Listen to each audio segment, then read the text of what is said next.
Hey, Amy, Yeah, Juan. give me that beat. It's Baseball Shangri-La with Amy Cuevas and Juan Ramirez.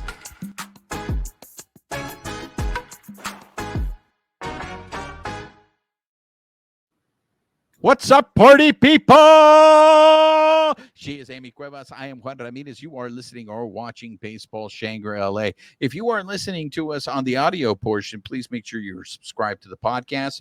Rate us, write us a review, help spread the word. If you're watching us on YouTube, make sure you're subscribed to our YouTube channel. Hit that notification button. Give us a thumbs up. Leave us comments. We love engaging with you. And more importantly, make sure you're following us on social media, on X at BB Shangri-La, on Instagram, YouTube, and Twitch at Baseball Shangri-La. Amy, yes, and why were you laughing at me? Oh, because I didn't know if we were starting the recording or not. Felt like the button stuck. But as chance would have it, as we started recording, since this is Monday evening and the Dodgers are playing, they just scored a run. So I think our show was good luck. As we were playing the music. And just to clarify to everyone, we are recording this on Monday. So this is happening during game one. This episode will be dropping on Tuesday, which will be game two. So I don't want you guys to be confused if you're watching the game and then you go, wait a minute, they didn't score. So check your scorecards, kids. So if you listen to our last episode, there was a lot of doom and gloom. Chicken Little made an appearance. The sky is falling. But, you know, we're turning a page. Things are looking up. And we didn't get a chance to talk about this because we were focusing. Are things looking up? Hold on. Okay. Right. So there you go. You made this with we're not in mourning anymore. I mean, we're still in mourning, but all right. For anybody, you get points if you guys notice that Amy went to the dark side in our last episode. She was in mourning due to all the injuries the Dodgers had. She went with the black. It was looking like Johnny Cash. But we're gonna do really positive stories in this episode, because things that make people really happy, things that people love talking about. And we didn't get a chance to talk about this in the last episode. So we're going to start with this, ladies and gentlemen. Believe it or not, we have Funfetti. Funfetti is here. I wish your Apple products were working so that you could set us up. Oh, no. Yeah. Did you not do the update? I thought I did. So for Apple users, if you do the two, I believe it's the two peace signs, usually you'll get like confetti. But unfortunately, Juan's computer will not comply. You know what? I did do the update. I no longer have the update message. I don't know why I don't get to do it anymore. I don't get it anymore. Oh, well, that was short-lived. But anyway, so for all of you listening on the audio, tons of confetti, tons of confetti everywhere. I get to take another L. I take a lot of L's on this show. For those of you, I want to remind everyone when this story first came out and there were leaks about the Dodgers new, and of course we're talking about the new Dodgers City Connect jersey. This is their second City Connect jersey. When this was first leaked, I came on the show and I said, "There's no way. There's no way those are the new City Connect. There's just no way." In your defense, you also said if you would save your venom for later. So and you know what? Now I don't even think I have the energy for the venom. So I'm going to let you carry this episode, but it has been official. Those are the new Dodger City Connect uniforms. I know it's not officially called Funfetti, but I know a lot of people are referring them to either Funfetti. I see Pop-Tarts. I see direct TV comparisons and all this stuff. So not going to lie, I put up my tablet with the game on and I have to log in through the direct TV tab. And for a second, I was like, City Connect jersey? Oh, no, wait, sorry. That was my direct TV app. My bad. Amy, I know I was going to reserve my venom, but this whole City Connect jersey thing, I think has just defeated me. Hold on. All right, we're switching back. Okay. Oh, geez. Oh, you're going dark side on We're going back to the black hat. All right. So you got the venom. Okay, release the venom on the new Dodger City Connect jerseys. I don't have the venom. Okay, so I will give them credit. When I read some of the explanations, I know we had talked about your super secret source in the press box mentioned that Nike is the one who designs this with this much a tiny little scotch of player input. I did like their explanations. I still feel like the background leaves a lot to be desired, but so part of their explanation when they dropped was this was their little tag blurb. LA is a city of dreamers. It's a place where people come to pursue greatness, a city filled with people shooting for the stars, chasing what many believe to be impossible, a place where dreams can turn into reality. Okay, great. There's a whole bunch of stuff. So they mashed up the LAD trademark. So you've got the Dodgers cursive A, so little like they said the mashup of the iconic LA interlock, so our LA symbol with the Dodgers, and then the swooping D combined to form an LAD team code. Before we go even further, how do you feel about the D mashed up with the LA? Like I it? think I don't like it. I think it looks like Disneyland. I think it looks like the D from Disney. And just to go back to their explanation, Nike's explanation for that whole Dreamers, I don't buy it. I feel it's super generic. I don't think it's specific to Los Angeles. I When you were reading that, I thought to myself, this could be New York. You could be Mhm. describing New York to me. There are a lot of people who go to New York to pursue their dreams. And so It felt more Hollywood versus baseball. Like, where's the baseball arc? Like, I and then that's what's funny to me because Amy, anybody who is a true Angelino, I don't think equates Hollywood as Los Angeles.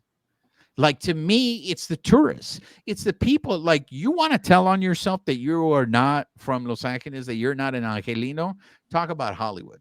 Somebody who talks about Hollywood, that is an outsider's perspective. So that's the issue that I have with their explanation. I feel like it was generic. And I do agree with you. I think it is something that speaks to Hollywood. Continue, please.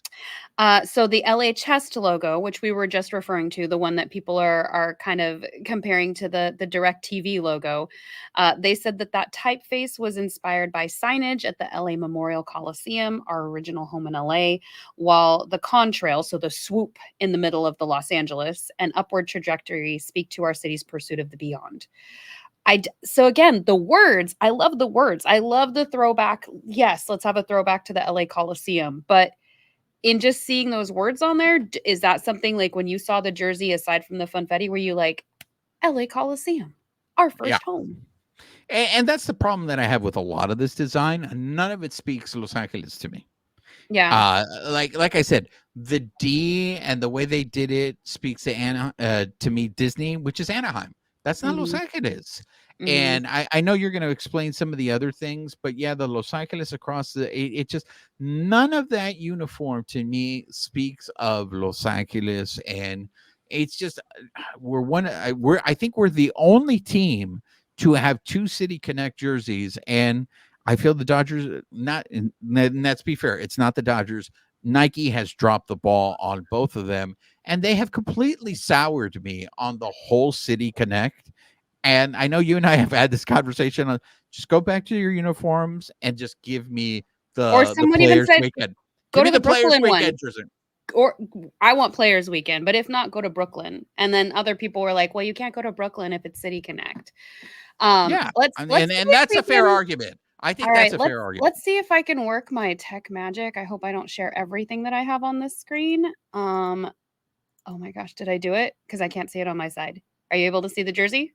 Yes, you did it. So that's the jersey, and this was a picture from a while back. So all these leaks that were coming out, it turns out they were all right. They were all true. But Hmm. so It's time for Dodger baseball. I did like that. That's the throwback to legendary Dodgers broadcaster Vin Scully. We did finally see the numbers on the back. So if you, I'm sure you can just go on social media and see what the back of it looks like. But one of the new things that people are noticing now is any player that's not double digit. So like Freddie Freeman, instead of just having the number 5, he has 05 on the back of his jersey. look, So in the end, the Dodgers have more. They have serious problems. Not the City Connect is the least of their worries at this time. The whole double digits on the bag, it makes it seem like it's a softball uniform to me. Or There I don't know. Does soccer have double digits? It depends on the organization, if Mm. they want to do it. I just, to me, this is just not for me. This They're is not saying for that me. the numbers were again back to typefaces when we moved to LA and the construction of the stadium. So like the numbering and the fonts that they had around the stadium. Um, so to get to the actual funfetti, they're saying that the funfetti represents a galaxy of stars rendered in the color palette of the Dodger Stadium, like the seats. So when you see field level versus loge versus, reserve top deck, they're saying that that palette of colors represents the brilliance and diversity of LA. I didn't know that those were supposed to represent stars. So that's where like when people are like funfetti, pop tarts, it just looks like confetti in our stadium seating colors. So I did not realize that was supposed to be a galaxy of stars. I don't know. Maybe you and your brilliance were like, oh yeah, totally a universe. No, and I'll take it a step further because I feel some of those stars, isn't there red mixed in some of those stars? I'd have to double check. So there is red alluded to. So they're saying that the sleeve colors are a new take on the traditional Dodger color palette, dusk and electric blue with a hint of chili red, and the chili red is a nod to the red number colors on the primary uniform. But that's the thing. Wait, wait, be careful when you roll your eyes because I don't want to have them surgically like remedied. I don't Look, want to have to put you on the IL one. look, the seating chart thing. Uh, f- if you're an old enough of a fan, you remember that the colors changed. There used to be a time where I believe they had red seats Mhm. in Dodger Stadium, They were and originally the colors that they are now. Then they right. changed them, and then they changed them back. Back. Exactly. So that's why, look, overall, the thing is this, Amy. If you have to explain that this is how it represents Los Angeles, your design didn't work because I feel that you shouldn't have to explain. Like, here's the thing. Like, I know sometimes if you look at the show pods, there are people who sit there and go, that feels more Miami than it feels Mhm. San Diego. I say that. That's yeah. I am one of those people. Me. So that's maybe a misstep there. I know they go ahead and explain it's the paper mache decorations and all that stuff. But again, if you have to explain how it relates to the city, then I don't think it like I'll take this. The Washington Nationals one because of the pop. I believe that's what the flower is. It's the poppy, right? Or is it a Is it different I believe isn't a it cherry the blossom? I'm blossoms? The sorry. cherry blossoms, It's yeah. a cherry blossom. So I'm sorry. I'm not a Sorry, flower you person. took me to Wizard of Oz for a second. Poppy. I Will make her sweet. I'm not a flower person. So, but that makes sense to me because Washington D.C. is known for the cherry blossom, right? So Yes. you don't have to explain that to me. It just the angels, a very simple design, and I buy that's related to the beach. Well, And somebody even said like how we have the iconic bridge into LA. Like, couldn't you get that? Like, I don't look, we've had this conversation on this show, and that is they should have gone to local artists, people who are from Los Angeles. And again, if you shouldn't have to, well, hey, how does this relate to Los Angeles? So, like for me, I know I may disappoint people, and I'm not being as hard as I am on these jerseys, but it really has just ruined it for me. I have I no think your interest in the lack of city. venom is evidence of just the fight has gone out of you. And it's not that the fight has gone out of me. It's I'm not really just mad. I'm just disappointed. yeah, that's what it is, where it's like you guys took what, in my opinion, was a great idea, and two times you couldn't get it right. Well, okay. Oh, as I'm smacking things. Who is actually happy with their jerseys? Like of the 30 teams of the however many have been released, which ones have been successful? I'd be curious. I know we don't have Now, those answers, but like how do we measure success? Do we measure it in sales, or do we measure it in terms of like polling? Like for me, mm, like I said, I've heard very good positive about the Angels. I myself like what the Marlins did. I wish the Dodgers would have done that with the Choriceros. The Mm, Marlins paid a homage to a Cuban team. So for me, I like that. But just recently, we saw the Minnesota Twins do a City Connect, and it's just blah. And it's gotten to the point for me now that I almost commend with the Yankees, and the Yankees said, we already have an iconic uniform. We don't need a City Connect. And it's true because the City Connect uniform in New York is the Yankees uniform. You want to scream that you're from New York, you wear a Yankees jersey, right? And to a right. certain extent, you may say the Dodgers uniform may be just as iconic, where you put on a Dodgers uniform and that I'm from LA. And maybe that's the reason why I'm not as upset, because it's like we already have an iconic uniform. We don't need a City Connect uniform. That is part of the reason I think it's been so great, is that the Dodgers have had the same uniform for so long. They haven't had the need to do what the show pods do, or the Diamondback, La Serpientes changing their softball uniforms every year. It's Well, the and Dodgers uniform is iconic. it's been brought up too of we haven't really solved for the see-through some of the Fanatics issues with the jerseys. So now we have another light colored jersey that is going to potentially show sweat, and when they tuck it into their pants, They we were have the already saying that. same issue that will, If was supposed to be fixed by opening day and may be fixed by opening day next year. So what I'm hearing is you've already pre-ordered yours, right? Yeah, Two, yeah, you've got fair. two, so that if Yeah, you sweat through one, you can just swap out the other one. I bought a jersey so I could wash my car with it. I just there's nothing. It's not a There's nothing. sham wow. Look, I'll say this. I think the Dodgers replica jerseys that they've been giving out as at the games as giveaways, I think those are better quality than this. That Joe Kelly one that I got on Tuesday and the Fernando one opening week, those jerseys were nice. Yeah, and even the jerseys that they give out on the Heritage Nights, I Mhm. feel like those some of the designs on those are much better. So it's Crowdsourcing is the way to go. I appreciate the work that went into this, because when I read the explanations, it made me love is too strong of a word. I like the history they were trying to put into it, how it translated into the artwork on it. I like that it's time for Dodgers baseball. Like, I did appreciate one of the comments that I saw on the Dodgers Instagram when they posted it this morning. One of the first comments I read, it was like, I respect that you guys left the comments on, because and that's true. I think there's probably people who work on that social media side of that, and they knew incoming was coming. I mean, because that's their job. They need to know what the people are talking about, and I'm sure they heard. But at this point, the train is too far down the track. There's nothing you can do now. The design was out there. They saw the reaction to it. Let's embrace it. Let's go ahead and do it. But now, curious thankfully, curious what all our listeners think. Are you guys ordering yours too, so you can match Juan? We can all have a baseball Shangri-La day at the stadium.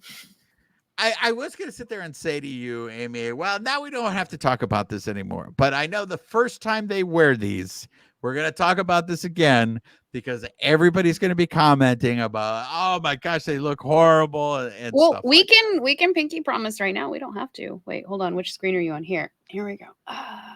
Let's All right.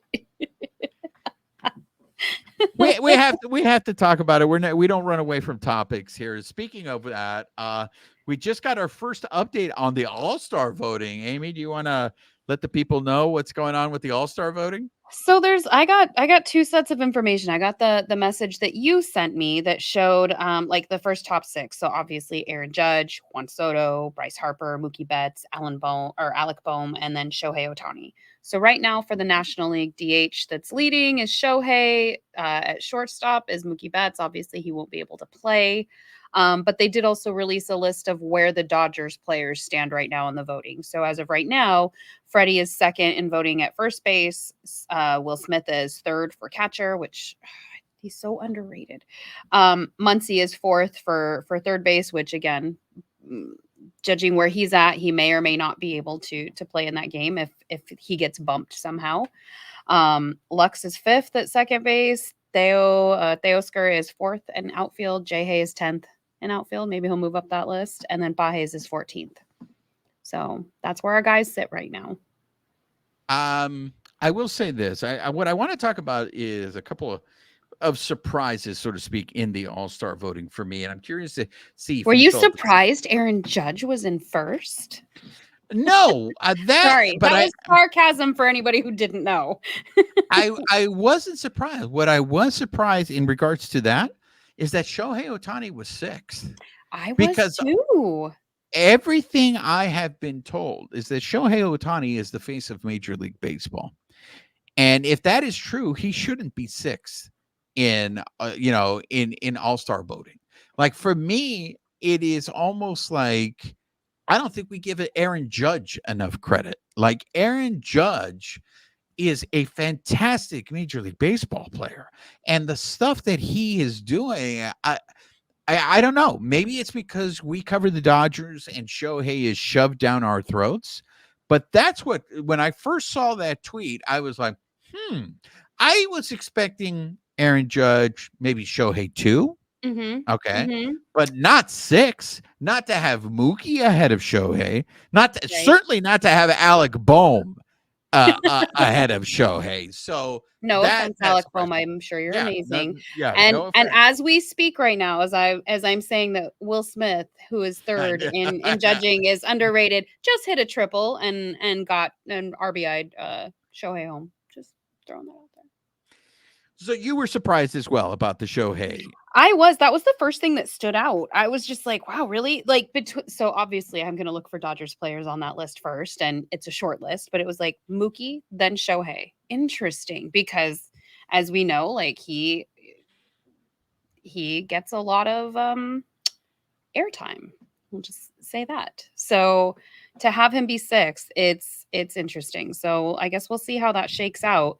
I'm sure Betts will get, he'll end up stepping down. So we'll see that loss in the LA spot, but it'll be interesting to see who makes it. I am curious if also Shohei being 6th is people just hating on Shohei because he went to the Dodgers. And so I'm not going to vote for him, because that could definitely factor in. I mean, there are a lot of haters out there. So that was the other surprise to me. It was. So you're saying some people are hate voting? They're hate voting. Maybe hate voting is too, but there is definitely some spite. There's some spite voting. Yes, spite voting is definitely, I think, a thing. The other surprise to me from this is the Will Smith thing, because, and I'm not arguing that he should be 1, because if you look at Wilson Contreras' numbers. In my opinion, I think Contreras' numbers are better than Will Smith. So I have no problem with Will. And of course, we have to acknowledge the fact that this is fan voting. So we don't, like, some of this is, I used to do this as a kid, so I'm sure more people do it. Oh, one ballot is I'm going to vote all the Dodgers. The other ballot is going to be who I really think deserves it, right? So we don't know, how people vote. Oh, look at you. Egalitarian. I was just like, no, all Dodgers. So here's the thing. William Contreras has a better batting average than Will Smith.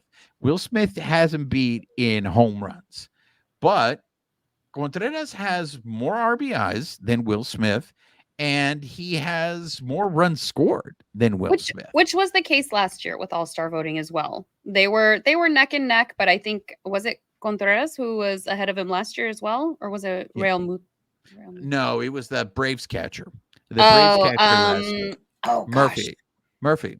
Was it Murphy, or am I thinking Murphy was having a great season last year? Before the All-Star break. Okay, I think check me on that before we get a check. No, before I get a base running, or do you want me to get a base running blunder on this? No base running blunder. I was it Sean Murphy? For some reason, I was thinking it was a different one. Oh, I'm thinking Adley Rutschman. But he's in the American League. Yeah, my bad. So I was off base. It could have been Murphy last year. I don't remember. I'm not going to give you a base running blunder because we have other stories to cover. And I was right. So I don't get a base running blunder. It was oh, Sean Murphy. okay, It was Sean Murphy. okay.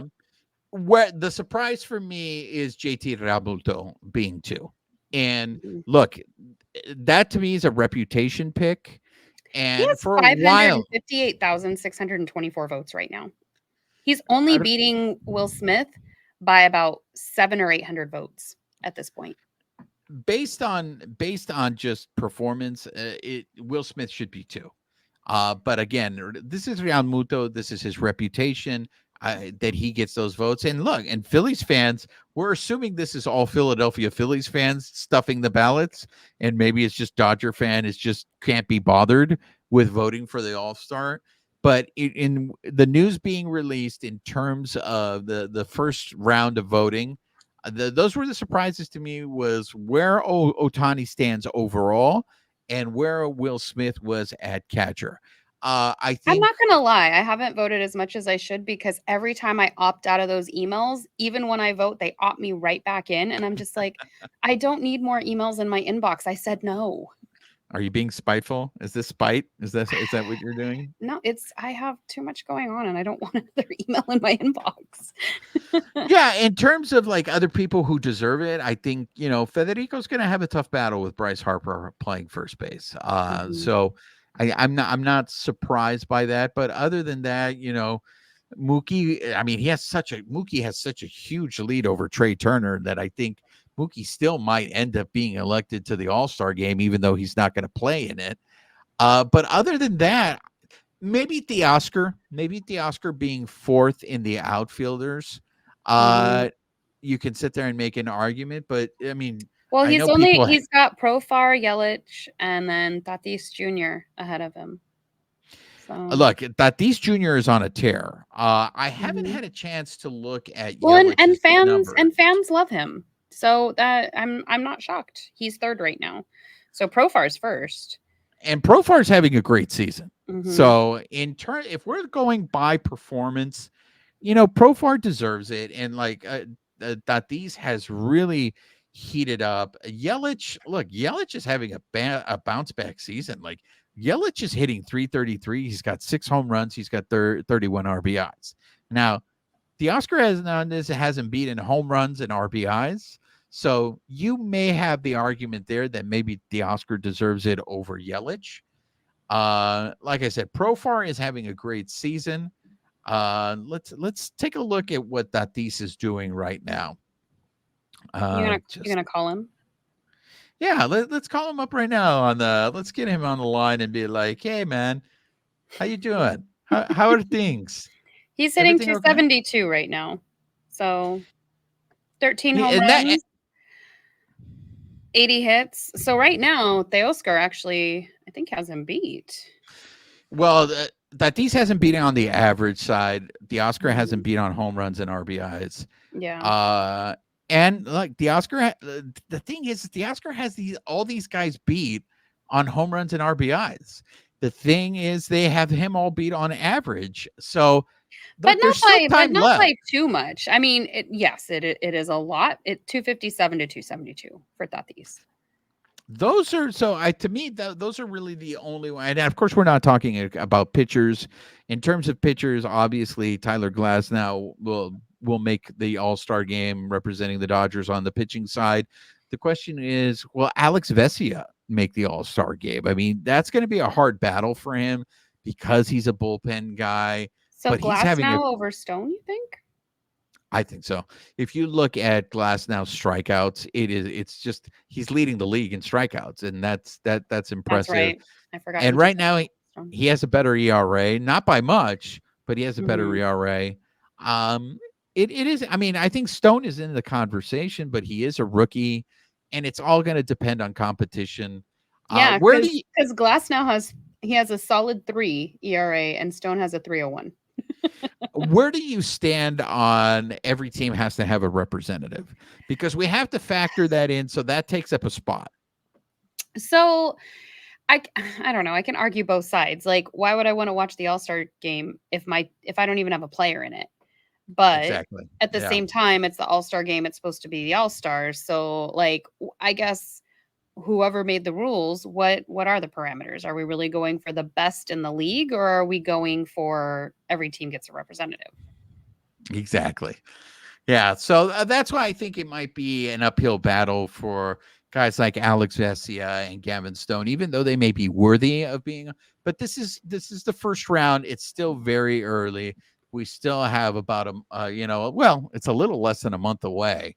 So Are you an All-Star game guy, or are you a home run derby? I'm an all-star game guy. I've never really been Mm. into the home run derby. See, and I like You're the home run derby. Yeah, I mean, look, I'm not going to go out of my way to watch the home run derby. I will for the All Star game, but not Oh, I watch them both. Make no mistake, I will watch them both, but my favorite is the home run derby. I love watching the guys compete, but I also like just all the other stuff that's going on around the field, like just the random things that are happening. Was it Rosarena who had his like cowboy boots out last year and las like botas de poder. They're the yeah, botas de poder. but like just I don't like I feel like sometimes you want to see more of that human side of players, and I feel like it's stuff like that where we're not quite so competitive even though it's a total competition. Like you get to see some of their personalities shine a little bit more. So, What if I told you I was a celebrity softball game guy? Would that surprise you? no. Given All your right, softball, I mean, well, no, I'm not saying that softball's a prerequisite. I played too, but that's you right. know, I was softball guy. There was a time in my life I was softball guy. yes, Um, I played softball too. We all been on our team. Do you okay, so still carry a bat around in your car? Because I I do. just I just recently got rid of my bat. Oh, because see, I like to still go to the cages. So, Oh, look at that, huh? Goes up mhm, to the batting cages. that's right. Who had that on there for our listeners? Who had that on their bingo card? Amy going to the batting cages with her bat. Not That's only does and this, gloves. Gotta have my batting gloves. yeah, this woman carries scorer cards with her, and she carries a bat in her car. So, wow, Watch out. that that screams baseball. Well, I know we got into this a little bit in our last episode in the trade deadline and Oh how yeah. these Dodger injuries, how are they going to impact the trade deadline? And not just injuries, but I think certain factors that are playing in because we cut your Andy Pajes story short, but there are other factors besides injuries that are also impacting this team, like the experience level of players or other stuff that's going on. So this is kind of the all-encompassing backfilling of the roster. Well, I will say this. I'm curious if they do decide to make a trade now for a shortstop. That might have been in the works all along. The Dodgers are not going to play their card. They're not going to announce to everybody we're trading for a shortstop because that raises the price. But I think the real wrench in this is Yamamoto getting hurt. And I think we have to realistically have the conversation. And I know this is when people are going to sit there and say, here comes the Prince of Darkness. But I think we Oh, have hold to on. have the You got to switch roles again. Okay. All right, we're going blue hat. Somebody's got to balance it out. All right. Okay. I think in order to have due diligence, you have to have a plan in place that you may have to trade for another pitcher because there might be a chance that Yamamoto isn't going to come back this season. Well, it's been being said all year long. You can never have too much pitching. So Right. Because let we me ask still don't know how Bobby Miller is going to factor. I hope he does great. I hope he rehabs and comes back great. But we're also seeing Walker Bueller have a little bit slower start. He's still got a leash on, and we've got Kershaw coming back. But again, it I feel like there's this misconception, and maybe I'm just making assumptions, but that these guys are going to come back and they're just going to start pitching like crazy innings, and it's like no, we're going to build them up. So the bullpen is still going to be taxed with these guys coming back and finding their stride, and they're not going to be 100% the moment that they come back. So there's going to be ups and downs. And that's why I say they might have to explore trading for another pitcher because Amy, Let me ask you this. I feel bad for Bobby Miller having to make his return in Colorado because his numbers have not looked good in his rehab starts. But again, I don't know how much weight you can put in those numbers because he's clearly trying stuff. He's getting ready to come back to major, but to have to come back in of all stadiums, have to do it in Colorado. It's like, hey, welcome back. But I Well, mean, but maybe that's in his favor. Like, of course he's gonna have a not great game. Then he like gets that out of his system, and it's like, all right, now let's go play a real game. And way to spin that. Way to spin that. You're like you're a professional spinner, aren't you? we I feel like we just got to give these guys grace no matter what. I mean, carrying over from our conversation from the last episode, like none of these guys are going out there trying to like lose games. And I know everybody right now. Okay, that's a gross generalization. Let me walk that back. Many people are so focused on October right now. And I understand we want to make it to the postseason. That is the goal. The holy grail is getting that World Series trophy. But we've also still got to play every game as it comes. So I just give these guys some grace. Some of them are going to have tough outings. You saw Andy Pages. Like we saw that game. He did not see Dino Ebel's stop sign when he was coming around the bases. Jay Hay hit that double. It got bobbled. He thought he had time to get to the plate, and he didn't make it. And you were there when he got interviewed afterwards. Like you had another Noah Syndergaard moment. I'm going to say this about the Andy Bacchus thing, and because I know a lot of people were like on social media, I saw remarks of like he needs to be benched. And look, Roberts, I thought was very clear. I like the way Roberts handled it and said, "Look, this is not a disciplinary action. This is a learning opportunity." But what a lot of people don't see, and I know people are just immediately want to crucify poor Andy Bacchus. And I know you do a really good job about this, Amy, because you always say, "Well, how do you think he felt?" Well, I'll tell you how he felt because I saw him in the clubhouse sitting in front of his locker in his chair with his head down. Not And only is he dealing with it, he's got to also deal with media in a moment. Exactly. This was before he was even interviewed, okay, by media, which I commend him because not every player has this level of accountability. But he stood up there and he answered all the questions. But before that happened, he literally sat in his chair in front of his locker with his head down. And you know that he didn't say anything, but just looking at him, you know he was sitting there, he was blaming himself. You don't think with everybody on social media, not you, but like everybody on social media rushes to judgment. You don't think he like after he thinks he's doing a good job running around the bases, like I think I got a good read on that ball. I'm gonna go, dang it, I got thrown out, and then to have everybody turn on him, like he now knows he made a mistake, and now you've got all of social media telling him how he could have done it better when he had a split second to make that decision. He was trying to make a play. So one of the things so while he's sitting in his chair in front of his locker with his head down, McCullough, the first base coach of the Dodgers, walked up to him. I was not privy to the conversation. I couldn't hear it. But from my ability to read lips, this was what I could deduct. And that was Andy Bacchus was telling him, I didn't see Dino. And I know that McCullough was probably telling him, you have to look for him. And the thing is Bacchus's explanation was he saw the outfielder bobble the ball. And as a result, he thought he could make it. But McCullough was like, and I know Dino and Dave Roberts probably had the same conversation with him. And that is, you have to pick me up. Now, a lot of this probably has to do with the fact, I don't know if you guys see when Dino Ebel is coaching third base, a lot of the times he comes down the third base line and he's almost halfway to home. And maybe Bacchus is still getting used to Dino and all that stuff. So maybe Bacchus is looking directly at third base and doesn't see Dino there. So I'm making my own decision. Wants me to go. And I'm going, right? But you could clearly, from the replay, you saw Bacchus never lifted his head up. Like he put his head down, and once he was rounding second, he made the decision he was going to go ahead and score. Yeah, it was a mistake on his part, but for people to say that he lost the game for them, the guy who was on deck was Biggio. you have a lot of confidence that maybe if Bacchus holds up at third, that Biggio's going to hit Bacchus in. What if Biggio strikes out? What if Biggio pops up? Then whose fault is it? Oh, it's Biggio's fault. Biggio lost us the game because he had a chance to tie it.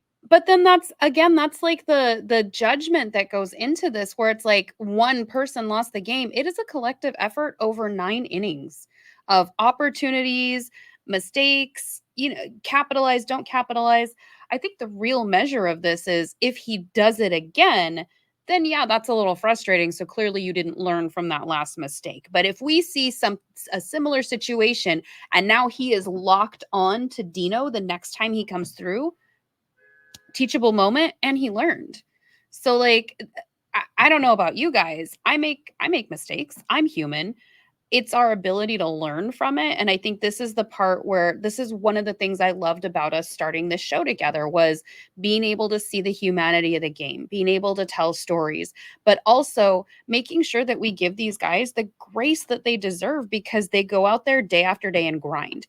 I feel like there's this huge misconception. Hold on, let me grab my soapbox so I can prop myself up a little bit more. But that they show up and they just play this game. They are there, we are there, and they're already at the stadium. And we get there early, 5 hours early for games as media. And they're still there afterwards. So like these are long days, 162 days a year. These guys don't really get breaks. And when they do, sometimes those are travel days. We get weekends. Most people. I mean, depending on your work schedule, but there are breaks somehow factored in, not for these guys. So I would hope we could give them all a little bit of grace. Baseball can turn on a dime. I was sharing with Juan and one of our listeners. I was in the hallway. We had just finished interviewing a player, and somebody asked them about a very specific game and like, shouldn't you have won that game? Or, how did you feel? Like you guys were favored to win and you lost it. Like, the questions these guys have to field. And the player turned around and was like, that's baseball. Like, that's literally baseball. And I was like, yes, thank you. You said it. Like, anything can happen in baseball. And it just, whether it's Baez, if it's, trying and having a hard day, like, I don't understand why these guys have to wear it so hard when we're supposed to love this game. Like, do y'all even love baseball, bro? Like, how are we enjoying this game if we're constantly like picking it apart? To piggyback on what you said about Bacchus, the issue though with Bacchus is this was not his first base running error. Just earlier in the season, he was on second base and he went to third on a ground ball that was hit to the shortstop. So I understand the fans' frustration with him, but it is to your point. This is a learning process. If he keeps making these mistakes, then that's when it becomes an issue. And I know that I think people got caught up in the heat of the moment because it was a game tying play. But like I said, there's been a rash of base running blunders with him. And to me, it's this. I just don't think he's a good base runner. Maybe he can develop to becoming a good base runner with learning and stuff like that. But right now, I don't think he's a good base runner. So I don't think that these mistakes that he's making are because he feels he knows better or he's going to do it his way. I just think these plays. He's a rookie. Yeah, these are rookie mistakes that he's making because he's trying to make plays, and they're not necessarily the smartest decisions. But I would even offer up, and this is no dig on Shohei, but when Shohei got his like 200th stolen base or whatever it was, I'd have to go back and look at the stats. 100. People forget he got picked off right after that. Like, are we calling him out? Why you gotta bring up old shit? Well, Why you gotta bring up old shit? No, but I'm saying if we're gonna like, oh well, Andy Pages made a mistake earlier in the season. Well, Shohei just got like, hey, bro, great job, 100 stolen bases, and then he got picked off. I'm not saying we shouldn't. I don't think we should call him out. This is baseball. This is what happens. Somebody capitalized on him not making it back to the base, but nobody's like I guess I don't know. I don't want to be a broken record. I just, if that's how people want to watch the game and they do want to pick at those things, they're fully entitled to do that. It's not how I watch baseball. I like to enjoy the game, and I know these guys are trying hard, and yeah, he made a mistake. If that proves to be his undoing down the line, that's unfortunate. But if he is learning in each new situation, since it's not the same exact error every time, I just feel like this stuff's going to happen. Well, to piggyback on that, and I believe this is what the player's name is, the pitcher for the Kansas City Royals who ended up hitting Mookie. I think was it Altavista? Is that what his last name is? It was Dan Adavia. Oh Adavia, yes, thank you. this I messaged Thank you about this. Thank you for correct. Adavia. I don't think that was intentional. And for No. people, I saw on social media that the Dodgers should have retaliated. That that Did you he was hear the going after. booing in the stadium? Yes, The yes, loud booing? Yeah. Look, and the reason why I don't think it was intentional was the Royals were losing. It was still a close game. But he had 2 strikes on him. It was a 1-2 count. He tried busting Mookie inside and the ball got away from him. So this whole idea, not everything, has to have a malicious intent, but I know you had strong feelings about this. So I want to let you end the show with this. I just and again, I guess that goes back to people can watch baseball however they want. I'm not one. I don't like smack talking. I'm not a big fan. I think I also don't like it because as a woman, there's a lot of gatekeeping when it comes to baseball. So for me, it's not how I like to enjoy the game. I'm not a fan of booing our own players. I'm not really a fan of booing other players, even when they come to our stadium, because again, these guys are somebody else's players on another team and they love them. Like, why am I going to boo them? I want them to show up and be good players because I want that competition for our team. The only time I kind of relax that is maybe if it was somebody from that Houston Astros team. But other than that, I'm just not a big fan of like booing people. So when Adavia hit Mookie, it was unfortunate because while Mookie is writhing in pain at home plate, we have an entire stadium that's booing this pitcher who I'm sure feels horrible. And I think we talked about it a couple weeks ago. There was that meme of the kids, a pitcher like dinged a kid, the guy went to first base, and then the kid came over and hugged him. We don't do that in baseball. Like it must be so powerless to just have to stand on that mound and wear it. Like, I didn't mean to hit you. It was like almost a 98 mile per hour fastball. The last thing I want to do is get known for hitting Mookie Betts and breaking his hand. Right. I don't want to be tied to that. And then on top of it, while I feel like crap, now I've got an entire stadium of people booing me, whether they're booing the situation or they're booing me as the pitcher. Like, that sucks. I don't know. But again, people are entitled to feel however they want. So it's not how I watch baseball, but here we are. And that's going to do it for this show. Any last words? Yay, Funfetti. Ugh. Yeah. Hey, Funfetti. Hey, look. I want some cupcakes all of a sudden. As bad as everything is, Yamamoto's hurt, Mookie's hurt. We did hear on Saturday that Muncy still no fielding, no throwing, no running. He's got another week off from swinging, so no rotations, also no timeline. So he's going slower than they all expected. We got Funfetti. We've got Funfetti.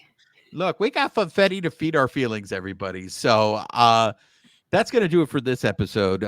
For those of you listening to us on the audio portion, please make sure you're subscribed to the podcast, rate us, write us a review, help spread the word. If you're watching us on YouTube, make sure you're subscribed to our YouTube channel. Hit that notification button. Give us a thumbs up. Leave us comments. We love engaging with you guys. Do you agree? Do you disagree with anything that we talked about in this episode? And make sure you're following us on social media, on X at BB Shangri-La, on Instagram, YouTube, and Twitch at Baseball Shangri-La. She is Amy Cuevas. I am Juan Ramirez. Nos despedimos con un beso. Amy, say goodbye to the people. Goodbye, people.